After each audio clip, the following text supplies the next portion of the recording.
Hello class 9 barrier, क्या हाल चाल है आप लोग का। आशा करता हूँ सब फर्स्ट क्लास आप लोग का होगा।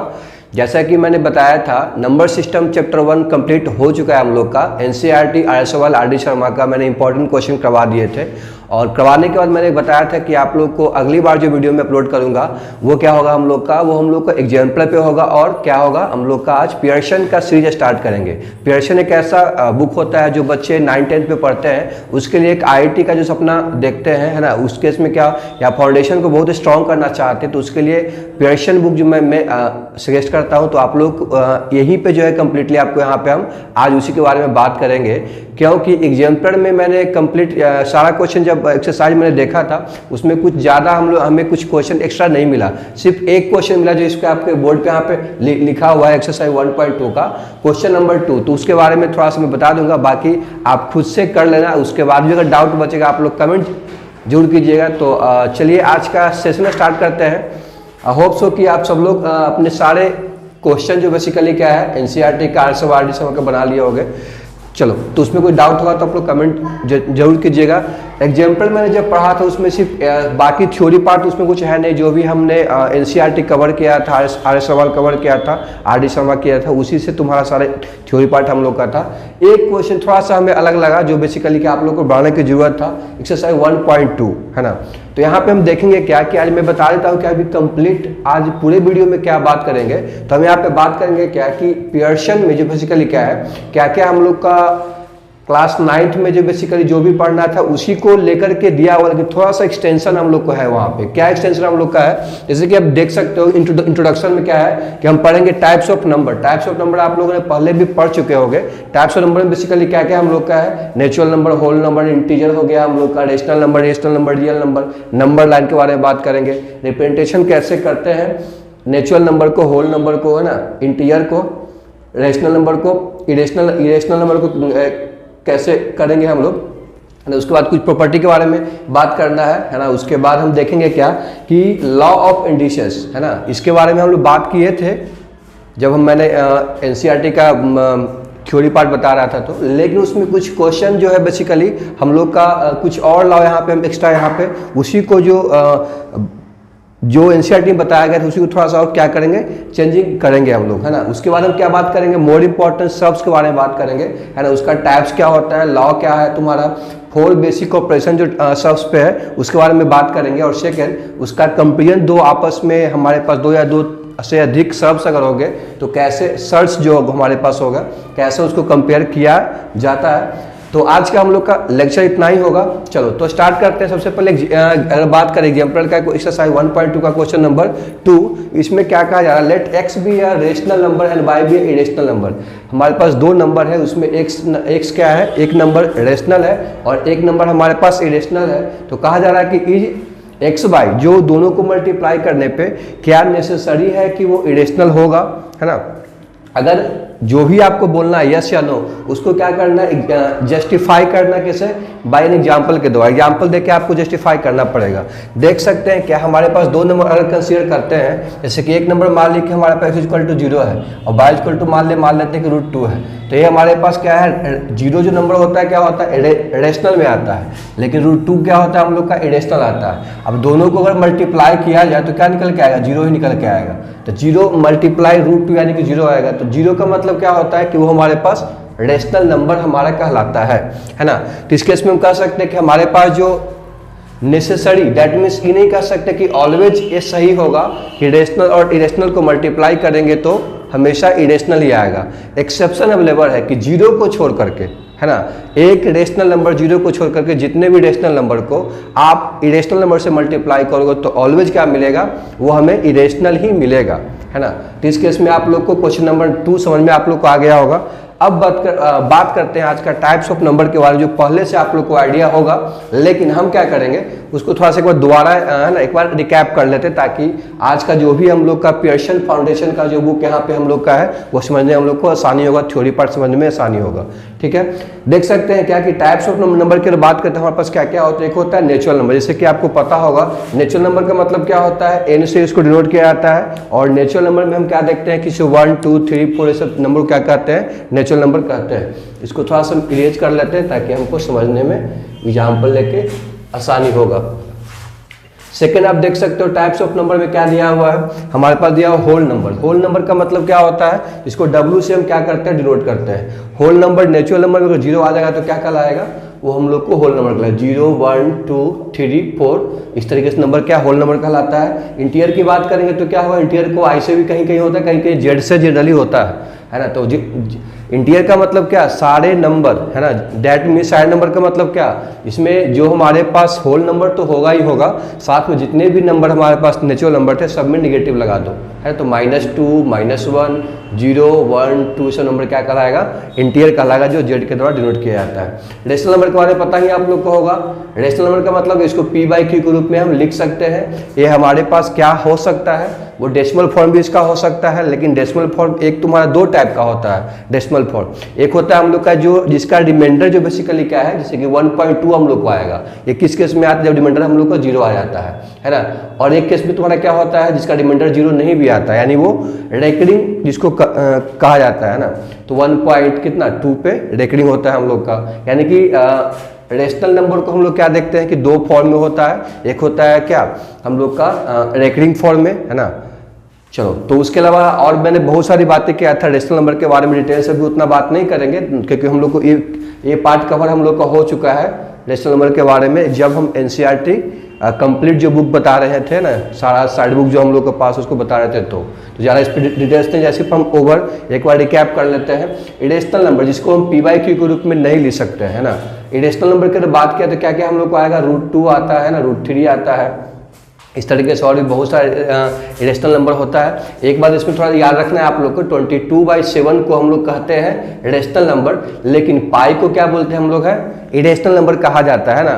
चलो, तो इसके अलावा हम लोग क्या होता है, एक होता है रियल नंबर। रियल नंबर मतलब क्या, जो दोनों नंबर होता है, कौन को, रेशनल और इरेशनल दोनों को मिला के किया जाता है ना, बनाया जाता है। जितने भी नंबर अभी तक हम पढ़ेंगे क्लास 1 से लेकर क्लास 10 तक, वो हम लोग को रियल नंबर के बारे में ही पढ़ना है। इसका एक्सटेंशन और है, एक कॉम्प्लेक्स नंबर पढ़ते हैं जो 10th के बाद हम लोग को 11th 12th में पढ़ने को मिलेगा। नंबर लाइन, नंबर लाइन क्या होता है, का स्ट्रेट लाइन होता है ना।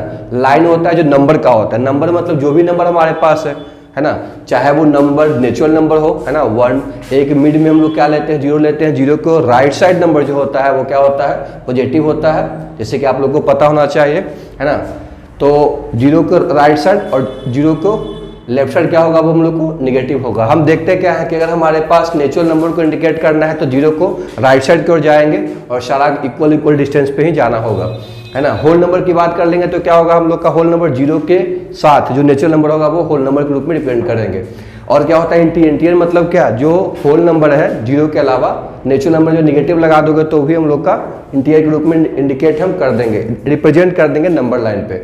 रेशनल नंबर तो पता ही होगा, जैसे कि क्या होता है, जैसे कि रेशनल नंबर जैसे मान ली 1 2 भी रेशनल नंबर है हम लोग का, लेकिन अगर बात करते हैं जैसे कि 1/2 हमारे पास है या 1/7 हमारे पास है, तो इस केस में हम क्या करते हैं कि ये 0 1 के बीच में हम लोग को आएगा तो क्या करेंगे, 7 पार्ट यहाँ पे हम डिवाइड करेंगे, तो यानी 0 1 के बीच में वो नंबर रिप्रेजेंट हो जाएगा, है ना। रेशनल नंबर नेगेटिव में भी हो सकता है, तो वैसे ही करेंगे, पहले 2 नंबर के फाइंड करेंगे। ये सब के बारे में हम लोग जो भी हम लोग क्लास 9 का वीडियो था वो कंप्लीट उसमें हो चुका है, जाके एक बार वॉच कर लीजिएगा अगर डिटेल से चाहते हैं तो।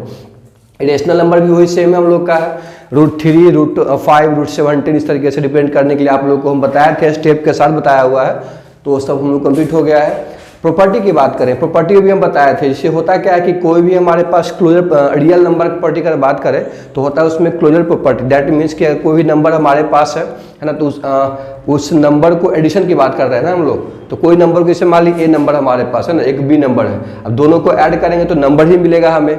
कोई रेशनल हो चाहे इरेशनल हो, दोनों नंबर को ऐड करेंगे तो क्या होगा, वो नंबर ही निकल के आएगा, है ना। ये क्या कहलाता है, क्लोजर प्रॉपर्टी कहलाता है। कम्यूटेटिव मतलब क्या होता है, जैसे कि दो नंबर के ए और बी को हम ऐड कर रहे हैं और बी प्लस ए को ऐड कर रहे हैं, दोनों का वैल्यू सेम निकल के आता है। इस तरीके से जो हम लोग लॉ को फॉलो करते हैं, A plus B equal to B plus A, addition के ऊपर, वो क्या कहलाता है, कम्यूटेटिव कहलाता है। एसोसिएटिव में 3 नंबर को कंसीडर किया जाता है ना, इस तरीके से कि ए प्लस बी प्लस सी अगर होता है, इसको ब्रैकेट में डालेंगे, बी प्लस सी को पहले करेंगे, फिर उसके बाद ए को ऐड करेंगे, वही नंबर सेम किसके इक्वल हो जाएगा। अगर हम क्या करते हैं, सी को बाहर कर देते हैं, है ना, जैसे कि ए प्लस क्या करेंगे, बी प्लस सी में ब्रैकेट डाल के करते हैं, तो ए प्लस बी भी ब्रैकेट में हो जाएगा, प्लस सी हम लोग को इस तरीके से जो होता है वो एसोसिएटिव लॉ कहलाता है। हाँ, ये इंपॉर्टेंट हम बताए थे कि बेसिक लेवल का कुछ फाउंडेशन में अलग अलग एग्जाम में या इवन स्कूल के एग्जाम में भी क्वेश्चन आता है इससे तुम्हारा, और आगे के लिए बहुत आपका यूज होता है, तो इसे ध्यान रखना है। क्या है इसमें basically existence of identity element, यानी कोई भी रियल नंबर में अगर रियल नंबर में जीरो ऐड करते हैं या जीरो में कोई रियल नंबर अगर ऐड करते हैं तो वो रियल नंबर खुद वही आता है, यानी जीरो यहाँ पे क्या कहलाता है, आइडेंटिटी एलिमेंट कहलाता है। ठीक है, ये बेसिक चीज हम लोग सब कंप्लीट हो चुका है। और एक एडिशन के लेकर के प्रॉपर्टी ऑफ रियल नंबर का, उसमें हम बात किए थे existence of inverse element, that means कि कोई रियल नंबर है और उसका, जैसे एक रियल नंबर ए हमारे पास है, उसका नेगेटिव अगर ले लेते हैं, जैसे मान ली 2 ले लेते हैं, है ना, तो 2 का -2 हम लोग अगर कंसीडर करते हैं, ठीक है, कि एक दूसरे के क्या कहलाता है, इनवर्स एलिमेंट कहलाता है ना, यानी कि दोनों को ऐड करने पे क्या होगा, हम लोग को जीरो निकल के आएगा। ओके, तो इस तरीके से हम लोग को क्या था, property of real number addition पे सारा मैंने एग्जाम्पल के द्वारा समझाया था, इस सारा पार्ट को वो सब लोग का हो चुका है, ताकि एक बार वॉच कर लीजिएगा। मल्टीप्लिकेशन की बात करेंगे अगर किसके लिए, रियल नंबर का ही, तो सेम होता है क्लोजर के लिए कि 2 रियल नंबर को मल्टीप्लाई करेंगे तो रियल नंबर ही मिलेगा हम लोग को, है ना, वो क्लोजर प्रॉपर्टी को शो करेगा। कम्यूटेटिव में क्या होता है, सेम है कि 2 नंबर को अगर क्या करते हैं, आपस में मल्टीप्लाई करते हैं इस तरीके से कि A multiply B equal to B multiply A, है ना, वो आपस में इक्वल ही आएगा। एसोसिएटिव की बात कर लेते हैं, तो अगर इस तरीके से 3 नंबर का सेट करना पड़ेगा ए बी सी, तो अब क्या देखते हैं कि ए मल्टीप्लाई बी प्लस सी, है ना, बी प्लस सी नहीं करेंगे, मल्टीप्लाई करोगे, तो इस तरीके से क्या होगा, या ए मल्टीप्लाई बी करो या मल्टीप्लाई सी करो, यानी कहने का मतलब क्या है, 3 नंबर इस तरीके से लेंगे कि बी मल्टीप्लाई सी करोगे, उसके आपस में पहले एक बार बी मल्टीप्लाई सी कर लोगे, जो आएगा फिर ए से मल्टीप्लाई करो, उसका वैल्यू जो होगा इक्वल होगा, ए मल्टीप्लाई पहले बी कर लेते हैं, फिर बाद में उसके साथ सी मल्टीप्लाई कर लेंगे, यानी इसका जो वैल्यू निकल के आएगा वो इसका वैल्यू का आपस में इक्वल होगा। ठीक है, इसके अलावा आइडेंटिटी एलिमेंट वही बात निकल के आता है, एग्जिस्टेंस ऑफ आइडेंटिटी एलिमेंट, है ना, और एग्जिस्टेंस ऑफ इनवर्स एलिमेंट। तो यहाँ पे हम क्या बोलेंगे, इस इनवर्स एलिमेंट का मतलब क्या है कि ए का तुम्हारा क्या हो जाएगा, 1/a हो जाता है ना, रेसिप्रोकल टू ईच अदर हो जाता है। तो याद रखना है, एग्जिस्टेंस ऑफ इनवर्स एलिमेंट की बात अगर करेंगे एडिशन में तो a का -a हो जाता है, लेकिन मल्टीप्लिकेशन में बात करें तो a का 1/a हो जाता है। तो इस तरीके से क्या होता है, हम लोग का सारा कंप्लीट जो प्रॉपर्टी रियल नंबर का मैं बता चुका हूं, जाके एक बार वॉच कर लीजिएगा। अब आगे हम जो बात करेंगे लॉ ऑफ इंडिसेस के बारे में बात करेंगे, तब तक जो बच्चे को इसको लिखना चाहते हैं नोट्स के रूप में लिख लीजिए, तब तक मैं इसको इरेज करता हूँ। Law of indices for real number, इसमें अगर देखा जाए ये सब चीज़ें आप लोगों को बताए थे हम लोगों ने एनसीईआरटी जब मैंने बता रहा था, साइड व्यू जो मैंने बताया था क्लास 9 का, बेसिकली स्कूल लेवल का, है ना, ये भी स्कूल लेवल के ही आपको काम आएगा ऐसा। और जो बच्चे इसको कंप्लीट करेंगे, ध्यान लगाएंगे, वो उनका फाउंडेशन और स्ट्रांग होकर आएगा, जो आगे के एग्जाम के लिए भी आपको काम आएगा। फाउंडेशन जब किसी भी बच्चा का स्ट्रांग होता है तो उसमें करने की जरूरत नहीं कि क्या क्या उसको बेनिफिट होते हैं, है ना, जैसे जेईई वगैरह के एग्जाम का होता है तैयारी, या कुछ और तैयारी करना चाहते हो तो अभी से ही क्या होगा, आप लोग का फाउंडेशन बहुत स्ट्रांग होगा, तो आगे चांसेस है, प्रोबेबिलिटी कि आप लोग को बहुत अच्छा होगा, है ना। और जो बच्चे ये सब कर लेंगे, है ना, प्रिपरेशन का बुक कर लेंगे, तो स्कूल में तो उनका बहुत अच्छा मार्क्स आना ही आना है। यहाँ पे ध्यान देने वाली बात है कि जो इंडिसेस के बारे में जो बात कर रहे हैं, ए के पावर m, ए के पावर n, बेस अगर सेम होता है तो पावर को ऐड करते थे, बताने की जरूरत नहीं। हम लोग एग्जाम्पल लेकर बहुत सारा क्वेश्चन किए हुए हैं। एक्सपोनेंट करके एक हमारे पास क्या है पार्ट मैंने बनाया था, है ना, वो जाके एक बार वॉच कर लीजिएगा, तो आप लोग इस बारे में और डिटेल से मिलेगा। थोड़ा सा यहाँ पे ध्यान देने वाली बात है, इसे ए के पावर m अगर होता है, बेस अगर सेम होता है, तो पावर को हम क्या करेंगे, सब्ट्रैक्ट करते हैं। कंडीशन लगा रखा है कि 0 नहीं होना चाहिए। क्यों नहीं होना चाहिए तुम्हारा, क्योंकि इस केस में अगर 0 हम रखते हैं, है ना, तो उस केस में क्या हम लोग को होगा कि वो 0/0 निकल के आ जाएगा। तो 0/0 क्या होता है, वो डिफाइंड नहीं होता है ना, तो इसके इसमें कहेंगे क्या, 0 के पावर 0 जो होता है वो डिफाइंड नहीं होता है। एक इंपॉर्टेंट पॉइंट है हम लोग को, तो ध्यान में रखना हम लोग को है, कभी बेसिक लेवल का चीज़ हम लोग के लिए है। और बाकी तो अगर ए के पावर m के पावर n है के पावर और कुछ अगर होता है तो क्या करेंगे, तीनों को हम मल्टीप्लाई कर देते हैं, है ना। जैसे मान लीजिए 2 के पावर 2 है, के पावर कितना है 2 है ना, के पावर कितना 3 अगर है तो 2 के पावर कितना हो जाएगा, 3 2 या 6 2 या 12 निकल के हम लोग को आ जाएगा, वैल्यू सेम निकल के आता है। ये सब आप लोग को आइडिया होना चाहिए। और ए बी अगर 2 नंबर है, रियल नंबर, दोनों को मल्टीप्लाई करते हैं, उसके पावर n करते हैं, तो दोनों को क्या करेंगे, दोनों का इंडिविजुअल का वो पावर n आ जाता है। सही बात है। और a बाई बी अगर डिवाइड करते को दो रियल नंबर को और उसको n से डिवाइड करते हैं तो a के पावर n टू b के पावर n हम लोग को निकल के आ जाएगा। ये सबको आगे बताने की जरूरत नहीं है।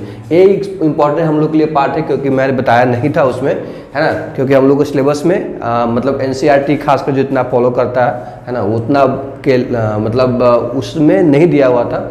एक्सपोनेंशियल इक्वेशन के बारे में बात करें तो a के पावर n दिया हुआ है ना। यहाँ पे कंडीशन देख सकते हो, कह रहा है कि m इक्वल टू n होगा किस केस में, कि जब ये तीनों वैल्यू नहीं होना चाहिए, है ना। क्यों नहीं ऐसा बोल रहा है भाई, a के पावर m a के पावर n अगर होता है ना, तो क्या लेंगे m इक्वल टू n हम कहेंगे यहाँ पे किस केस में, जब a जीरो नहीं, अगर जीरो होगा तो फिर से इस वैल्यू इस तरीके से आ जाएगा, तो जीरो बाई जीरो डिफाइन नहीं होता है। सेम बात करते हैं 1 के लेकर के, आप देख सकते हो अगर 1 यहाँ पे आप पुट करते हो, है ना, इसे a के पावर m है और a के पावर n है, 1 यहाँ पे हम पुट करते हैं ना, जैसे कि a के पावर m है और कितना 1 के पावर n है, आप m और n को इक्वल नहीं कर सकते हो, क्योंकि अगर m इक्वल टू हम 2 भी लेते हैं, n इक्वल टू 3 भी लेते हैं तो भी 1 के ही इक्वल तुम्हारा आ जाएगा, left hand right hand side आपस में इक्वल हो जाएगा, ठीक है ना। इसलिए हम क्या कहा है यहाँ पे कि जीरो के इक्वल तुम्हारा नहीं होना चाहिए, ना ही 1 का होना चाहिए, सेम तुम्हारा -1 का भी इक्वल नहीं होना चाहिए। एक कंडीशन आप लोग को इंपॉर्टेंट है, तो आप लोग को बेसिकली बहुत जरूरी था, इसलिए मैं यहाँ पे मेंशन किया हुआ हूँ।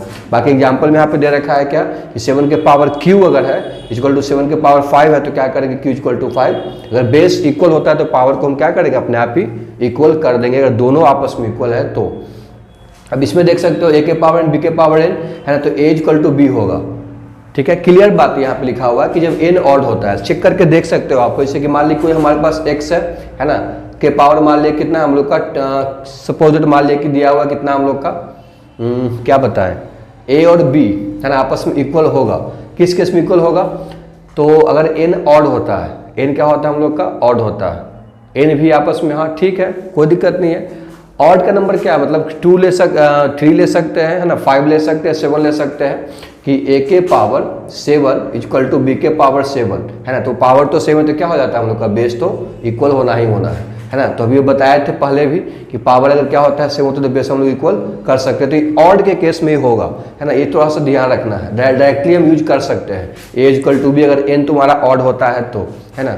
इसमें और ज़्यादा दिमाग लगाने की जरूरत नहीं हम लोग को है, सिर्फ यहाँ पे मेंशन किया हुआ है कि कभी कभी अब जब इसको जब देखोगे तो इसके बारे में आपको ये और डिटेल से मिलेगा, पता चलेगा इसका मतलब क्या निकल के आता है। इसमें देखो क्या कह रहा है कि a के power n equal to b के पावर n दिया हुआ है, तो n जो जीरो के इक्वल नहीं है, क्योंकि n जीरो के इक्वल तो होगा नहीं, है ना, क्योंकि जीरो के इक्वल अगर होगा तो उस केस में बताते हैं क्या होता है। लेकिन अभी देखो फिलहाल यहाँ पे a के पावर n b के power n not equal to 0, है ना, तो इस केस में a equal to plus minus b होगा, इसलिए यहाँ पे अगर जीरो रखेंगे तो क्या होगा 1 1 हो जाएगा हम लोग का, है ना। तो प्लस माइनस में तो आएगा नहीं हम लोग, इसलिए माना कर रहा है कि n इक्वल 0 नहीं होना चाहिए, और a equal to plus minus b होगा किस केस में, जब n इवन हो, है ना। कैसे, एग्जाम्पल दिया हुआ है मैंने, 2 के पावर 4 बाई के पावर 4 है, तो आप लोग को पता होगा ना कि इसे एक्स स्क्वायर जो अगर इक्वल टू कितना 2 दिया है तो एक्स इक्वल टू कितना होगा √2 निकल के आता है, ये आप लोग को पता है। चलो बढ़िया बात है। हम देख सकते हैं क्या कि b इक्वल टू अगर 2 भी रखते हैं, y इक्वल टू 2 भी रखते हैं तो भी क्या होगा वो 2 के पावर 4 के इक्वल आएगा, y इक्वल टू -2 भी रखेंगे तो क्या होगा 2 के पावर -2 के पावर 4 के इक्वल वो आएगा, है ना। ये सिंपल सी बात है, इसलिए n तुम्हारा क्या होगा इवन होने पर डायरेक्टली हम क्या पुट कर सकते हैं कि a के power n equal to b के पावर n को है a equal to plus minus b हम कर सकते हैं। याद रखना है इस सब चीज़ों को, a के पावर 6 है इक्वल टू b के पावर 6, डायरेक्टली क्या लिखना है ये equal to plus minus b लिखना है ना। ये सब बहुत ही मेजर रोल प्ले करता है ना, माइनर तुम्हारा है लेकिन मेजर रोल प्ले करता है जब आप क्वेश्चन को बनाओगे इस तरीके से। तो ये दोनों जो हम लोग को इंपॉर्टेंट था, इसी दिमाग में रखना है कि ये इक्वल टू भी डायरेक्टली हम कह सकते हैं अगर पावर इक्वल होता है तो, किस केस में, जब ऑड होता है। लेकिन जब क्या करेंगे इवन होगा तो क्या करेंगे a equal to plus minus b लिखेंगे। तो होप सो कि लॉ ऑफ इंडिसेस आप लोग कंप्लीट हो गया होगा। नेक्स्ट टॉपिक की ओर बढ़ते हैं हम, उसका नाम है रेडिकल। तब तक इसको आप लिख लो, मैं इरेज करता हूँ। अब हम लोग देखेंगे रेडिकल्स क्या होता है। रेडिकल्स मीन्स क्या है, रेडिकल को रेडिकल एक्सप्रेशन भी कहा जाता है, यानी कि एक ऐसा एक्सप्रेशन होता है जो इस टाइप का होता है ना। किस टाइप का होता है, इसको हम क्या रीड करेंगे, इसको n √x इसको रीड किया जाता है। और बेसिकली जो पार्ट हम लोग का है, इस तरह जो साइन होता है इसको हम क्या बोलते हैं, इस साइन को हम लोग कहा जाता है रेडिकल साइन बोला जाता है।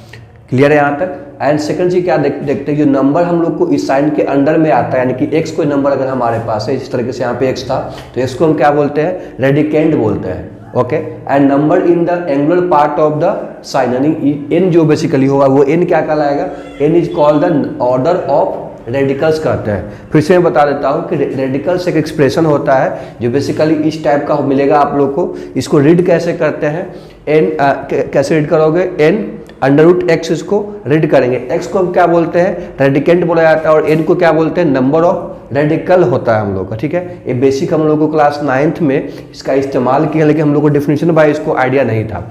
अब थोड़ा सा कुछ बेसिक रेडिकल्स के अकॉर्डिंग ही बात कर लेते हैं। जैसे √3, 5 अंडर रूट 6, 4 अंडर रूट 8, ये सब तुम्हारा क्या होता है, रेडिकल्स कहलाता है। यानी रेडिकल्स वैसे नंबर होते हैं जो जिसका स्क्वायर रूट पॉसिबल नहीं होता है ना, जो बेसिकली क्या होता है, इसका स्क्वायर रूट पॉसिबल नहीं हम लोग को निकल के आता है ना। तो हम क्या देखते हैं कि जैसे कि एग्जाम्पल हमारे पास क्या है, √0 है ना, √3 है ना। अब एक चीज़ और ध्यान रखने वाली बात है, जैसे सिंपल कहीं पे ऐसे लिखा हुआ रहेगा x, इसको हम क्या कहेंगे, x⁻1/2 रीड करेंगे, क्योंकि यहाँ पे 2 नहीं भी लिखा हुआ तो 2 वहाँ पे छुपा होता है, यानी इसका जो वैल्यू निकल के क्या आएगा हम लोग का, वो √1/2 के रूप में आता है। ठीक है, तो √0, 3 √0 है ना, are also call the radicals. But ये चीज़ ध्यान रखना है कि 0 के पावर 1, 0 √0 का मतलब क्या होगा, 0 के पावर 1/0, यानी कितना हो तो अनडिफाइंड हो जाता है, क्योंकि 1/0 तो अनडिफाइंड होता ही हम लोग का है, इसलिए ये 0 √0 एंड -1 √0 भी क्या होगा, वो अनडिफाइंड होता है। ये सब बेसिक चीज़ हम लोग को तो याद रखना है दिमाग में, है ना। अभी देखते क्या है कि 3 √-3 और 5 √-65, ये सब भी रेडिकल्स ही कहलाता है ना। लेकिन ये सब जो है माइनस रियल नंबर का नहीं है, हम लोग को इसको हायर क्लास में पढ़ना है, अभी इसके बारे में कंसिडर नहीं करेंगे। यानी जो भी हम देखेंगे एक्स जो अंडर रूट में होगा वो रियल नंबर होना चाहिए, नहीं पॉजिटिव नंबर, मतलब दैट मीन्स कि वो रियल नंबर हम लोग को होता नहीं है ना। वो क्या होता है हम लोग का, वो कॉम्प्लेक्स नंबर के पार्ट में हम लोग को आएगा ना, वो क्लास में 11th में हम लोग पढ़ेंगे इसके बारे में। ठीक है, तो आई होप सो कि रेडिकल्स क्या होता है, रेडिकल्स एक सिंबल के रूप में रिप्रेजेंट किया जाता है ना। इस तरीके से इसको रीड कैसे करते हो मैंने बता दिया था। इसके एन को क्या रिप्रेजेंट करते हैं, इसको क्या बोलते हैं, और किस टाइप के रेडिकल्स हम लोग को होता है, जो बेसिकली रेशनल फॉर्म में नहीं आता है ना, स्क्वायर रूट जिसका पॉसिबल नहीं होता है ना। अब हम देखते हैं सर्ब्स के बारे में, तब तक इसको आप उतार सकते हो। तो यहाँ तक हम क्या करेंगे, सर्च के अगले क्लास में हम कर पाएंगे, क्योंकि समस्या क्या है कि अभी मेरा क्लास कहीं है तो अभी आगे हम बना नहीं सकते हैं। तो आपको याद रखना है क्या है कि बेसिकली जो आज हम बात किए उसको कम्प्लीटली दिमाग में एक बार मेमोराइज कर लेना है, और आगे जो भी हम टॉपिक अब बताने वाले हैं सर्च के बारे में, अगर आपके पास बुक अवेलेबल होगा तो उसको एक बार या तो कहीं से भी उसको एक बार रीड करके आएगा, ताकि और क्या करना है उसको समझने में आप लोग को आसानी हो। तो होप सो कि आप लोग को आज का क्लास बहुत अच्छा लगा होगा। अगर ये वीडियो अच्छा लगता हो तो उन लोगों के पास शेयर करना जो इसके नीडी पीपल है, ताकि कहीं ना कहीं क्या होगा, हमें जो है उस हमारा जो मेहनत है वो एक सक्सेस होगा, यानी कि वो सही जगह जाएगा, तो उन लोग को कुछ ना कुछ इंप्रूवमेंट होगा। और इसके अलावा कुछ सजेशन करना चाहते हैं तो आप कमेंट कर सकते हैं। बाकी आप इस चैनल पे वॉच करने के लिए बहुत बहुत धन्यवाद। आज के लिए इतना ही। You guys are amazing, keep learning, keep doing, you are the future. Thanks for the watching.